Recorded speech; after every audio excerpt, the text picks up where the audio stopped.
Hello, everyone, and welcome back to the show. Now, as we were discussing not too long ago, Brittany was discussing with us her decision to be an indie author from the beginning and how she wanted to publish her book out there and not really motivated by money and so forth. And Brittany, if there's anything else you would like to say about your decision to become an indie author. Yeah, so I wanted to be an indie author because you get a lot of control over everything. So you have a lot of say. And granted, when you traditionally publish, you market your book anyway. So, and I'm very impatient. So I decided that I wanted to self-publish until I met my agent. And then now we are looking at putting Unbound on submission. So that's where we're at now with that one. So Nice. And this perfectly segues now into the business aspect of being an author. So let's actually dive into the first question. Now, Brittany, when you were crafting the story of Dreamwalker, did you take into account the audience of who would actually be reading this? I know you said in the beginning that you wanted this story to be timeless, that anyone from any age, when they pick up this book, they will enjoy it. So, would you say that that is your audience that you are marketing towards? So I'm definitely marketing towards higher young adults. So readers aged 16 to 20. Um, but I feel that even new adult readers will enjoy it. Adult readers will enjoy it. Um, even someone as young as 15 would probably enjoy it. It is closed door, so there's no explicit scenes, there's no explicit language. I had in mind the age of the characters and the age of those who would be reading it when I was writing, and that's what I was really gearing it towards. Nice. And in your opinion, Brittany, how important is it for authors to really take into consideration their audience? Because a lot of authors that I've talked with have said, we are the first audience. We know our story better than anyone else. We wanted to be appeasing to us, the type of readers. But we really have to consider other readers who may not be interested or hardcore as we are to this story, but may be intrigued by it. Yeah, I think that knowing your audience is half the battle. I mean, if you're planning on marketing a book, you need to know who your target audience is in order to market to them. And the last thing that I would want to do is have market my book one way, but when readers read it, find out it's something else. So readers don't want to be misled. They want to know what they're getting into. And I think that it is very important to know your target audience and to know your reader and to know what is okay for them and what isn't okay. So, for example, young adult would not have explicit scenes. Right. And that's how that should be. Whereas adult, you can take liberties in that way.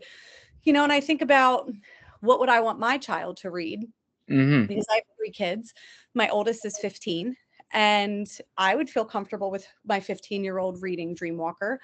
I would feel comfortable with my 9-year-old reading Dreamwalker, which my 9-year-old has read the first chapter and she loves it.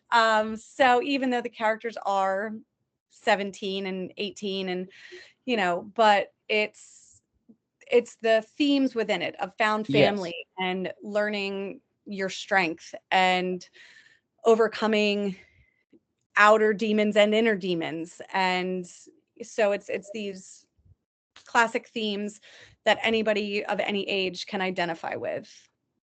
Definitely. And also going back to what you just mentioned before about, your book being mismarketed, I definitely feel, especially in, both traditional publishing and indie publishing, there is that kind of big issue. And one of my previous guests actually brought this up for discussion, and he actually made a good point where I'm sure you've definitely seen, Brittany, books that have had this tagline, the next so-and-so, or a mix of this, and boom, this is like their baby. And as a reader, we're intrigued by that because they're like, Right. ooh, it's our two favorite things, and we read into it. But from an author's perspective, it's not really helpful because we're not trying to be like, the titans of the industry. We're trying to be ourselves. And in the publishing world, that is a very difficult thing to do. We want to share our works with others. We don't want to imitate or replicate other works or other styles, types of characters, and so forth. Yeah. So for you, Brittany, in your opinion, how did you sort of find a balance to where you are showing, the respect of the inspiration that you draw upon? As you said, Harry Potter was a big inspiration, but also showcasing your individuality as an author. Well, I think every author has their own individuality, specifically because they are them and Hmm. they are. So I think inevitably it's going to be individual. I think that the characters themselves it comes down to knowing your characters and staying true to who those characters are. And if you have a strong female main character and they start out strong, then they stay strong, and if that's your arc, and they do things that are appropriate to who they are. So, but what's nice about books is that everything has already been written. Hmm. Everything has already been written, but it hasn't been written by you. Right. So I think regardless of, you can find similarities between books, but ultimately it's going to be different because the author is different, and there's no way, unless you copy it verbatim, to Hmm. completely replicate someone else's work. Definitely, 100%. It's almost what I like to call the three E's, and I haven't used the three E's in an interview in a long time, which are educate, entertain, and enlighten. Because we all want to entertain people in our works. That is probably the first thing. We want them to find enjoyment, but we Yes. also want them to be educated. There are some authors that will probably bring in real world themes and topics to the story, interweave it in a way that's appropriate depending on the reader that they're marketing towards, and also enlighten, make them think, make them question, make them look at things in another lens. And that just comes along as, we progress as authors. And I definitely feel, especially for first time authors, I love sharing this discussion, is that we all want to be, out there in the world. And it's what I've come to discover as the two paths of an author, which is to be an author and to be known as an author.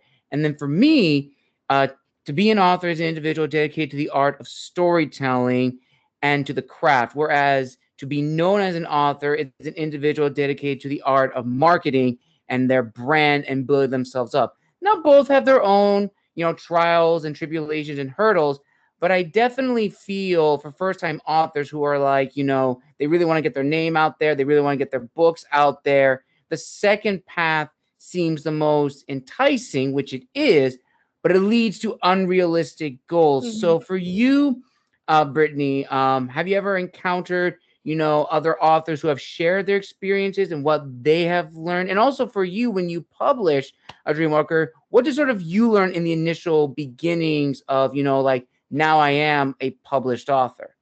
So, one of the people that was an invaluable help is Jamie Colican, and she wrote a middle grade fantasy series. She's a New York Times bestseller, and I worked with her at one of the high schools that I taught at. And she really helped me whenever I had questions. I would ask her. Whenever I wanted to know something, she was the go-to person. And she really took me under her wing and fielded all of my questions, which I was immensely grateful for, because when you just start publishing, you have all of these questions and no one to ask, and you can Right. Google as much as you want, but then you're sifting through information, and I just want a person who can tell me. So I was thankful and very lucky to have her and her experience and her guidance. And I learned so much from her, which, about the process, about Hmm. what's a good way to do X, Y, and Z. And her help was really invaluable. Definitely, definitely. And we're actually going to touch on, networking and building our, inner circle of authors, because that is very important, especially in the independent community. But also going back to the two paths again, this sort of leads into another discussion, which is a very important topic to share. And I'm eager to hear your thoughts on this, Brittany, which is for first time authors or for authors in general who are listening to this, there's something that you need to know and really understand in this industry, in which something that I've learned now going into my fourth book, which is if you have a story and that you think, oh, this is going to be the best one, this is going to get my foot in the door, I'm going to make it on the New York Times bestselling list or Pulitzer Prize or whatever, you may want to bring your goals down a little bit lower realistically, because there is no guarantee your debut book is going to guarantee your legacy. Now, I will concede that there are authors that I have met whose first works did get them that status. And that's an incredible feat. That is not easy to do. But on the other side of the coin, you have authors that rise, fall, and rinse and repeat. And then, unfortunately, you also have authors who furiously write, try to join the gravy trains, try to join the cliques that are trending in the publishing world, and their work is not the best. Their readers are going to figure out it's not their best work, and their passion's going to die. So, Brittany, what is your thought on like this discussion that in the publishing world for authors, there is no guarantee your first book guarantees your legacy, but it shouldn't deter you from this passion if you are truly dedicated to storytelling? Yeah, I agree with that. I think that I don't think anybody should go into writing to make money. It's not just because you publish your first book doesn't mean that you should quit your day job, because it's gonna, maybe it does go off, and that's amazing. And I wish that that would happen for everyone, myself included. But it's not the norm, and it's highly uncommon, and that's part of the process. Rejection is part of the author process. You're going to receive a lot more rejections to things than acceptances, and you need to be okay with that. Just like you need to be okay with the fact that you're going to get a 1-star review. You're going to get people who don't like your writing. You're going to get people who just don't vibe with your work. And that is entirely okay, because the beautiful thing about books is that it's so subjective, and there is a reader for every book. So you will find your readers, you will find you will find your people. And just because the first book doesn't do well doesn't mean that you should stop, because for all you know, your 5th or 6th book is going to be the one, and maybe it'll be the 12th. Who knows? But if you love storytelling and if you love writing, then I think that you should do it for you first and not for other people. And honestly, I finished writing Dreamwalker because I stopped worrying about what other people would think about it and wrote it for me and with my readers in mind, but really writing it for myself and finishing it for myself, because this was a goal that I set out for myself. And if people enjoyed it, then that was a bonus. So definitely 100%. And you touched on something that I've shared, numerous times, which is it will probably be your 7th or 12th book that really gets your name out there. And also to add what Brittany said, when that happens, then you can tell them, hey, if you enjoy book 12, see 11 to 1 and see my growth as an author. Because what is very important in this industry is that grit transforms into talent. And we only get better as time grows on. And also, what also helps us grow as authors is also networking, meeting other authors, learning what they did and applying it to our own strategies, our own marketing tips, because that's another thing about independent authors. Marketing is all on us, and that is probably the most difficult thing in the independent community. So for you, Brittany, would you like to name drop and share some of the authors that you have met on your journey who have really helped you understand the business and industry from when you started with Dreamwalker? So I am in an indie author group on Facebook. Some of these authors are, I was with KM Davidson, who wrote Darkness Comes Again, CM Levy, who wrote Legacies. I think it's Legacy of Traitors. I can see that. I like that. see the beautiful cover in my mind, and I always just end up seeing legacies. Also Kristen Core, who has been great. She wrote Death and Sweet Temptations. It's a series that was phenomenal. There's just so many, there really is just so many people. I think there's like 30 girls and 30 authors in that group. And it's really nice to have people who can come together and you can share your triumphs and your failures. And it's nice to have a spot where you can commiserate in everything because they understand the journey that you're going through because they're going through it as well.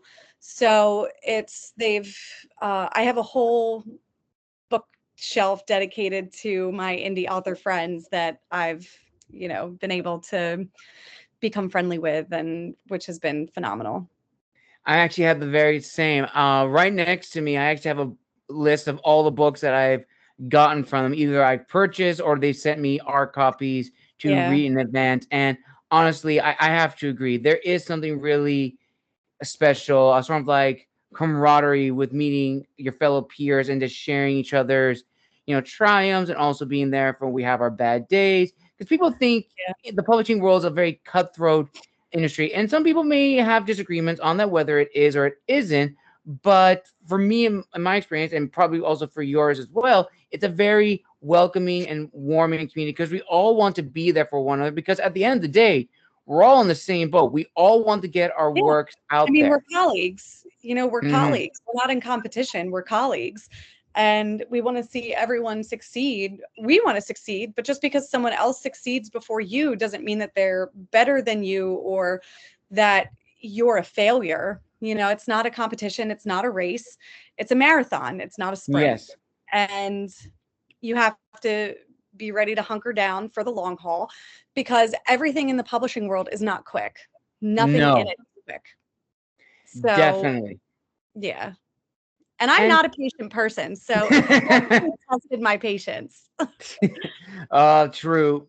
That was the same for me. I had to hold myself back from my throat, but he's like, it's done. And I want to publish it. It's like, no, stick to the timetable. It's going to be worth it. And sometimes, it's just a matter of like, when do you want to share it with your readers? When do you want to share it? Because ultimately, it's up to you.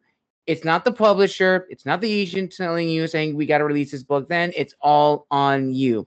So now, before I get to the final question, here's the last reflective question, Brittany. So looking back on your journey up to this point in your life, how different would you say your life be if you did not make the decision to transform Dreamwalker from a story for NaNoWriMo into a book that people can read and have for themselves? I would say I would have a lot more free time if I didn't do it. Because with writing, then I started my editing business. So I also offer editing and formatting services. So lately my writing has been put on hold while I work on my clients' work, and I'm a full-time teacher and a full-time mom and wife. And so it's like I get home from my full-time job and then have 3 other full-time jobs to come home to.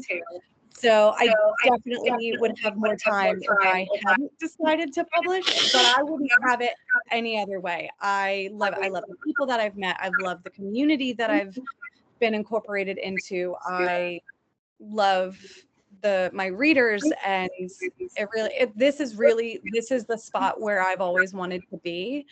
So it's crazy to think that I'm here and that, like 20-year-old me would never believe that I am where I'm at now and that I've done what I've done.